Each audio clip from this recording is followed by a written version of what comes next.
జ్ఞానానందమయం దేవం నిర్మలాస్ఫటికాకృతిం ఆధారం సర్వవిద్యానాం హయగ్రీవ ఉపాస్మయే. ఆపదాభర్తారం ధాతారం సర్వసంపదాం లోకాభిరామం శ్రీరామం భూయో భూయో నమామి. మనం ఇప్పుడు ఈ వీడియోలో డిసెంబర్ నెల మాస ఫలితాల గురించి మనం తెలుసుకుంటాం. దానికంటే ముందుగా మనం సంవత్సర గోచార ఫలితాలను ఎలా గణన చేస్తారు, మాస ఫలితాలు ఎలా గణన చేస్తారు, వాటి యొక్క ప్రాముఖ్యత ఏమిటి అనే దాని గురించి మనం తెలుసుకుందాం. ప్రతి సంవత్సరం ఉగాది సందర్భంలో చేసే పంచాంగ శ్రవణంలో భాగంగా సంవత్సర గోచారాన్ని తెలియజేస్తారు. సాధారణంగా కూడా జరుగుతున్న సంవత్సరంలో తమకు సంబంధించిన శుభాశుభాలను తెలుసుకోవడం కూడా సంవత్సర గోచార ఫలితమే. ఈ విధానంలో ముఖ్యంగా ఆ సంవత్సరం శని, గురు, రాహుకేతుల సంచారం ప్రధానంగా గమనిస్తారు.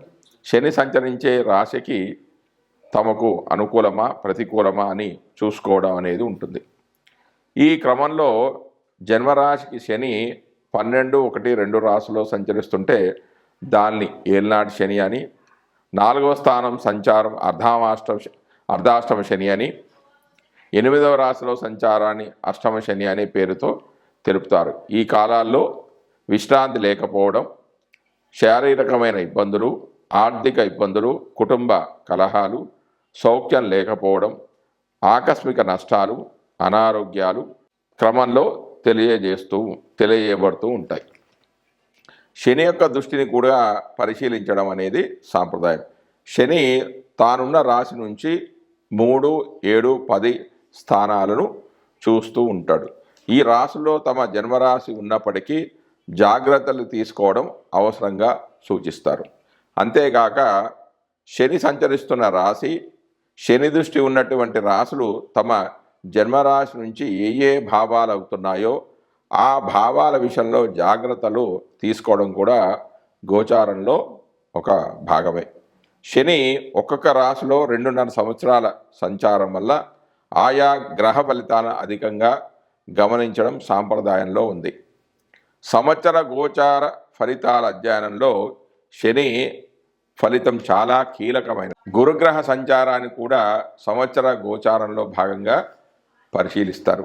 గురువు తానున్న రాశి నుండి 5, 7, 9 రాశులను చూడడం వల్ల ఆయా రాశుల వారికి అనుకూలతలను తెలియజేయడం అనేది జరుగుతుంది. జన్మరాశి నుండి 2, 5, 7, 9, 11 రాశులు సంచరిస్తున్నప్పుడు ఆర్థిక, సంతాన, వైవాహిక సంతృప్తి,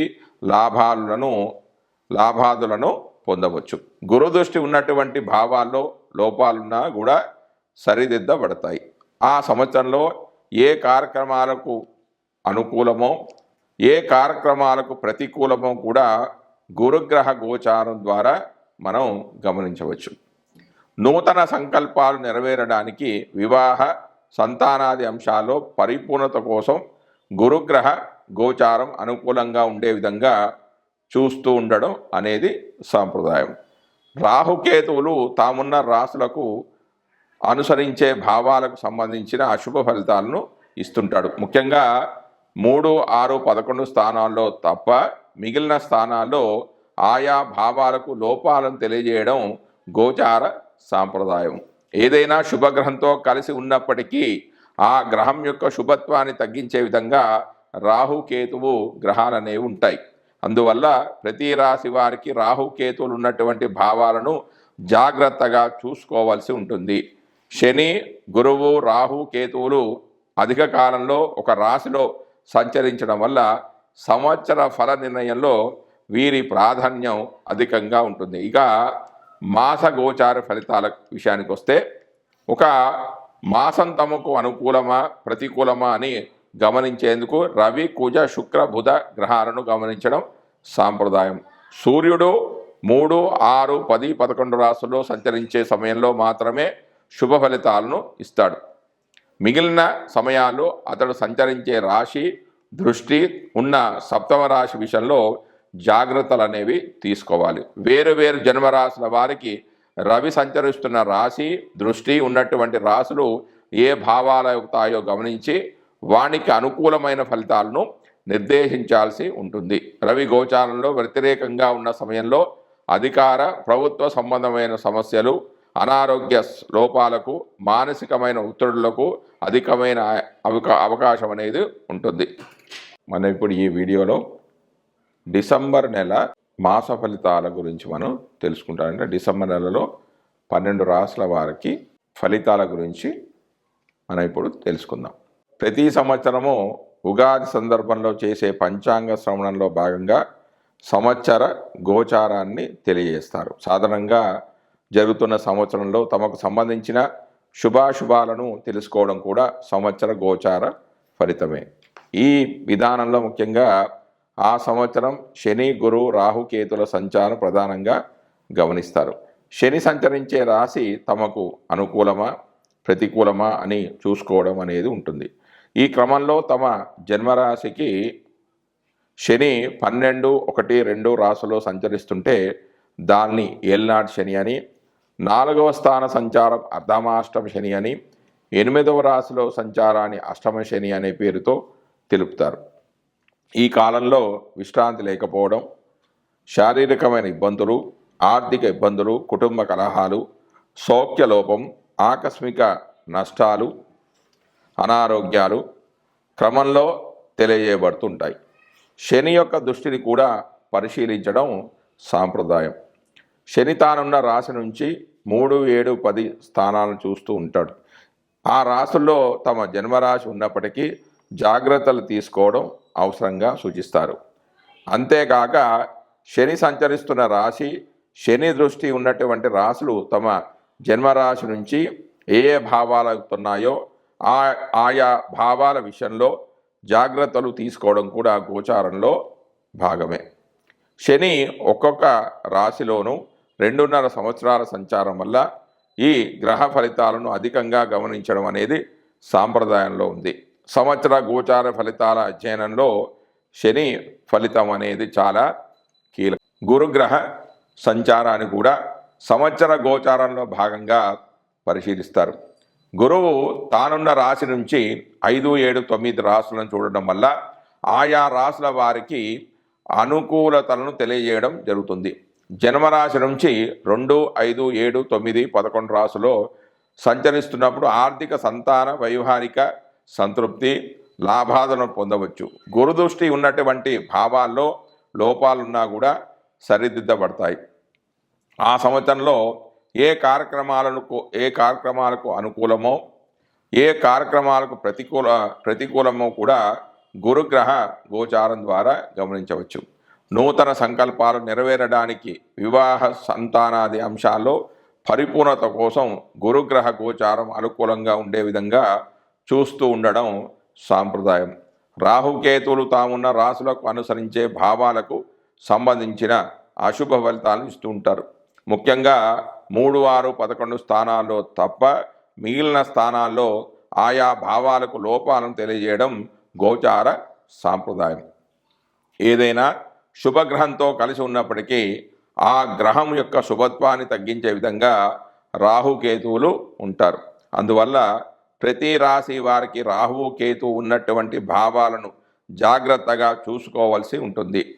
శని, గురువు, రాహు, కేతువులు అధిక కాలంలో ఒక రాశిలో సంచరించడం వల్ల సంవత్సర ఫలితాల నిర్ణయంలో వీరి యొక్క ప్రాధాన్యం అధికంగా ఉంటుంది. ఇక మాస గోచార ఫలితాల విషయానికి వస్తే, ఒక మాసం తమకు అనుకూలమా ప్రతికూలమా ఇది గమనించేందుకు రవి, కుజ, శుక్ర, బుధ గ్రహాలను గమనించడం సాంప్రదాయం.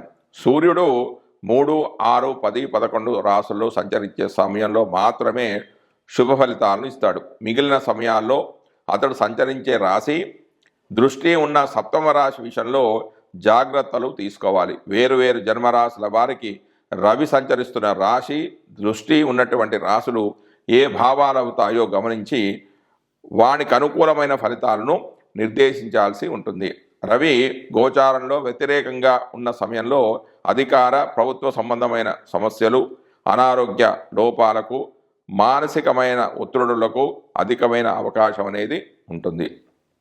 అదేవిధంగా కుజుడు గోచారంలో అననుకూలమైన రాశుల్లో సంచరిస్తుంటే చిన్న చిన్న ప్రమాదాలు, ఒత్తిడులు, శారీరకమైన అనారోగ్యాలు, నొప్పులకు అవకాశం అనేది అధికం. అంతేకాక సామాజికంగా అప్పులు పెరగడం, శత్రుత్వాలు అధికం కావడం కూడా ఉంటుంది. తగిన దాన ధర్మాలు అవసరమవుతాయి. 3, 6, 11 రాసుల్లో మాత్రమే శుభ ఫలితాలను కుజుడు ఇచ్చినప్పటికీ తాను సంచరిస్తున్న రాశి దృష్టి ఉన్నటువంటి 4, 7, 8 రాశులను కూడా ఫలితాల విషయంలో పరిగణలోనికి తీసుకోవాలి. బుధుడు గోచారంలో అననుకూలమైన ప్రదేశాల్లో ఉన్నప్పుడు వ్యాపారాదుల్లో లోపాలకు అధికమైన అవకాశం అనేది ఉంటుంది. పెట్టుబడులు ఫలించవు, స్ఫురణ శక్తి అనేది లోపిస్తుంది, శారీరక చైతన్యం తగ్గిపోయే సూచనలు అనేవి ఉన్నాయి. కొంత బలహీన మనస్తత్వం, ఆలోచన తత్వంలో లోపాలకు అవకాశం అనేది కలుగుతుంది. రోగ నిరోధక శక్తి లోపించడం వల్ల కలిగే సమస్యలు అనేవి పెరుగుతాయి. బుధుడు 2, 4, 6, 8, 10, 11 స్థానాల్లో శుభ ఫలితాలను ఇస్తాడు. తాను చూస్తున్న భావాలను కూడా శుభాన్ని ఇస్తాడు. శుక్రుడు అధిక స్థానాల్లో గోచారిత్యా అనుకూలంగా ఉన్నప్పటికీ బలహీనమైన గోచార ఫలితాలనిచ్చే స్థానాల్లో మనోభిష్టాలు నెరవేరక ఇబ్బంది అనేది పడుతూ ఉంటారు. శుక్రుడు ఒక రాశిలో సంచరించే కాలంలో మానసికమైన వ్యవహారాలు, ఆకర్షణలో లోపాలు, ఇబ్బందులకు అవకాశం అనేది ఉంటుంది. అవగాహన లోపాలు ఉంటాయి.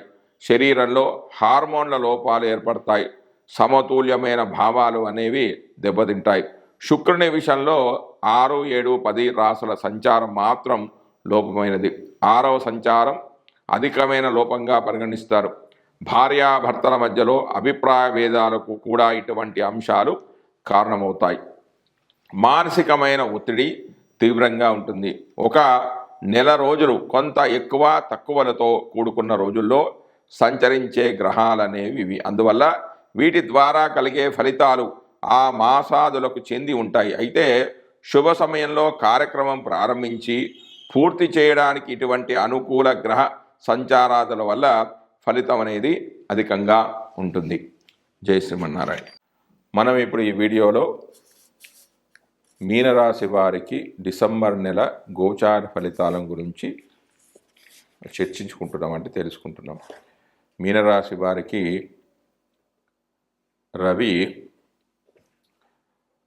డిసెంబర్ 1 నుంచి 15 వరకు 9వ స్థానంలోను, డిసెంబర్ 16 నుంచి డిసెంబర్ 31 వరకు 10వ స్థానంలోనూ సంచరిస్తూ ఉన్నాడు. 9వ స్థానంలో సంచారము అశుభ ఫలితాలనే ఇవ్వడం జరుగుతుంది.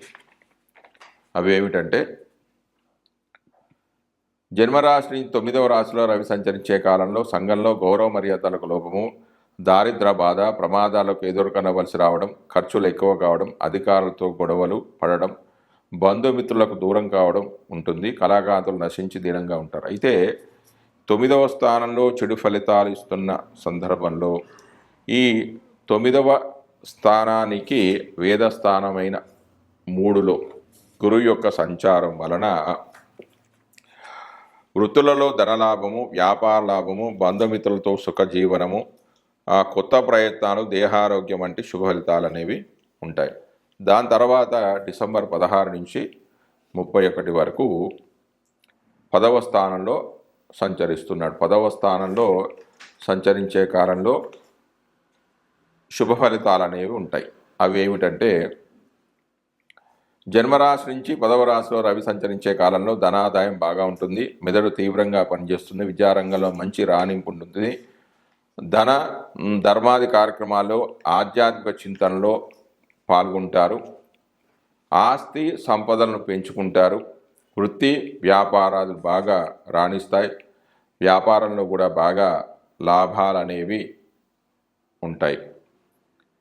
దాని తర్వాత కుజుడు యొక్క ఫలితాలు. మీనరాశి వారికి కుజుడు 5వ స్థానంలో సంచరిస్తున్నాడు. ఇది కుజుడికి నీచ స్థానం. అంటే కర్కాటకంలో కుజుడు సంచరించినప్పుడు చెడు ఫలితాలే ఉంటాయి.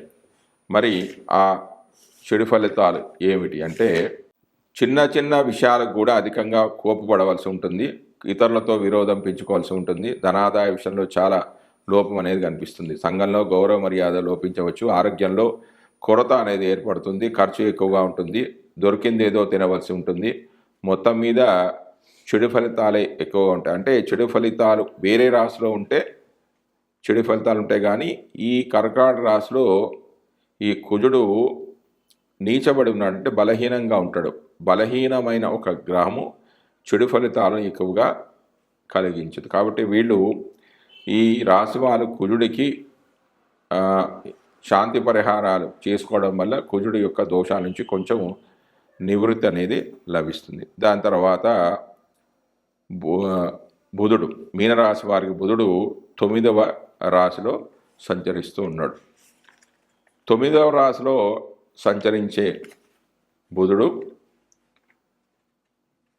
అశుభ ఫలితాలనే ఇస్తాడు. బుధుడు జన్మరాశి 9వ రాశిలో సంచరించే కాలంలో ధన నష్టం, విపరీతమైన ఖర్చులు ఉంటాయి. ప్రతి విషయంలో కూడా ఎదురు దెబ్బలుంటాయి. శత్రువులు పరాక్రమిస్తారు. శత్రువుల బాధలు ఎక్కువగా ఉంటాయి. అధిక శ్రమతో అల్పమైన లాభాన్ని పొందుతారు. సరి అయిన ఆలోచన, అవగాహన అనేది ఉండదు. చెడు ఆలోచనలు, చెడు ప్రవర్తనలు లోనవుతారు. ప్రతి చిన్న పనికి చాలా శ్రమ పడవలసి ఉంటుంది. యుక్తాయుక్త విచక్షణ జ్ఞానం అనేది లోపిస్తూ ఉంటుంది. దాని తర్వాత గురుడు యొక్క ఫలితాలు. మీనరాశి వారికి గురుడు 3వ స్థానంలో సంచరిస్తున్నాడు. మరియు ఆ గురుడికి ఈ వృషభ రాశి అనేది శత్రు క్షేత్రం. 3వ రాశిలో సంచరించే గురుడు చెడు ఫలితాలనే ఇవ్వడం జరుగుతుంది. అవి ఏమిటంటే అనారోగ్యాలు, కష్ట నష్టాలు కలుగుతాయి. స్థానచలనం, దీర్ఘ అనారోగ్యము, ఇతరుల వలన కష్టాలు, ఇతరులతో చిన్న తగాదాలు ఏర్పడడం, అపనిందనలకు గురవుతూ ఉండడం, ఎట్టి శక్తియుక్తులు ప్రదర్శించిన ఎంత కష్టపడ్డా కూడా విజయాన్ని సాధించలేరు. అంటే వాళ్ళు అనుకున్న ఫలితాలను వాళ్ళు సాధించలేరు. వ్యాపార నష్టంతో పాటు కొంచెం అప్పుల బాధలు కూడా ఉండే అవకాశం ఉంది. మానసికమైన శాంతి అనేది కొరబడుతుంది. దాని తర్వాత శుక్రుడి యొక్క ఫలితం. మీనరాశి వారికి శుక్రుడు 11వ స్థానంలో సంచరిస్తూ ఉన్నాడు. 11వ స్థానంలో ఏ గ్రహం సంచరించినా కూడా శుభ ఫలితాలే ఉంటాయి. ముఖ్యంగా శుక్రుడు లగ్జరీ ఇస్తాడు, మంచి సౌకర్యాలను అందజేస్తాడు. కాబట్టి శుక్రుడు 11వ స్థానంలో సంచరించే సమయంలో అనుకున్న వాటిని అనుకున్న రీతిలో నిర్వహించే సామర్థ్యం అనేది పెరుగుతుంది. ధనాదాయం బాగా ఉంటుంది. అన్ని విధాలుగా నైపుణ్యం ప్రదర్శిస్తారు. భార్యామూలక సహాయ సహకారాలు అందివస్తాయి. ఊహించని రీతిలో ధనాదాయం ఉంటుంది. ధైర్య సాహసాలు ప్రదర్శించి ఉత్తములు అనిపించుకుంటారు. ఇతరులకు మేలు చేయడం, ఇతరుల మేలు పొందడం అనేది జరుగుతూ ఉంటుంది. దాని తర్వాత శని యొక్క ఫలితాలు. మీనరాశి వారికి శని 12వ స్థానంలో సంచరిస్తున్నాడు. దీన్ని ఏలినాటి శని అంటారంటే జన్మరాశి నుంచి 12, 1, 2 స్థానాల్లో సంచరించడాన్ని ఏలినాటి శని అంటారు. అయితే శని దోషాలు ఎన్నిసార్లు వస్తుంటాయి. పుట్టినప్పుడు శని ఉన్న స్థితిని అనుసరించి ఏర్పడుతుంది. 15 సంవత్సరాల లోపు వచ్చినప్పుడు శని ప్రభావం ఎక్కువగా ఉండదు అని చెప్పవచ్చు. 15వ ఏట వస్తే 45, 70 సంవత్సరాల్లో వస్తుంది. పుట్టుకతోనే ఏలినాటి శని ఉంటే దీర్ఘాయు కలవారికి 4 సార్లు కూడా వస్తుంది. అలాగే అష్టమ శనులు తిరిగి వస్తుంటాయి. ప్రతిసారి ఈ ఫలితాలు అన్నీ చెడ్డవి కావు, అలాగని మంచివి అని చెప్పలేము. మొదటిసారి వచ్చే దాన్ని మంగు అని, రెండవసారి పొంగు అని, మూడవసారి కుంగు అని అంటారు. అయితే 12వ స్థానంలో శని సంచారం వల్ల, అంటే మొదటిసారి వస్తే అనారోగ్యము, ధన నష్టం, అగౌరవం, నిద్రలేమి. రెండవసారి వస్తే మిశ్రమ ఫలితాలు, భయం, నిద్రలేమి అనేవి ఏర్పడతాయి. మూడవసారి అయితే శక్తిహీనత, మనోచింతనలు, రోగభయం, నిద్రలేమి అనేవి జరుగుతాయి. కాబట్టి వారికి ఎవరి వాళ్ళు జాతకాలు పరిశీలించుకున్నప్పుడు మొదటిసారా, రెండవసారా, మూడవసారా వచ్చింది అనే దాన్ని పరిశీలించుకొని ఆ ఫలితాలను నిర్ధారణ చేసుకుంటే మంచిది. ఇక రాహు యొక్క ఫలితాలు. మీనరాశి వారికి రాహు తన జన్మరాశిలోనే సంచరిస్తున్నాడు. గోచార రాహుకేతు ప్రతికూల ఫలదాతలు అంటే ఈ స్థానంలో. దేశ సంచారం, కలహాలు, రోగము నష్టము, ఇబ్బందులు, భార్యాపుత్రులతో విరోధాలు వంటి కష్ట నష్టాలు కలుగుతాయి. దాని తర్వాత కేతు యొక్క ఫలితాలు. మీనరాశి వారి కేతువు 7వ స్థానంలో సంచరిస్తున్నాడు. ఈ స్థానంలో రాహుకేతులు వ్యతిరేక ఫలదులు, స్వల్ప అనుకూల ఫలితాలను కూడా ఇవ్వగలరు. వృధా ప్రయాణాలు, వ్యాధి, స్వల్ప ధనాదులు లభ్యమగుతాయి. స్వల్ప కుటుంబ కలహాలు, అనాలోచిత చర్యలు కూడా కలిగే అవకాశం ఉంది.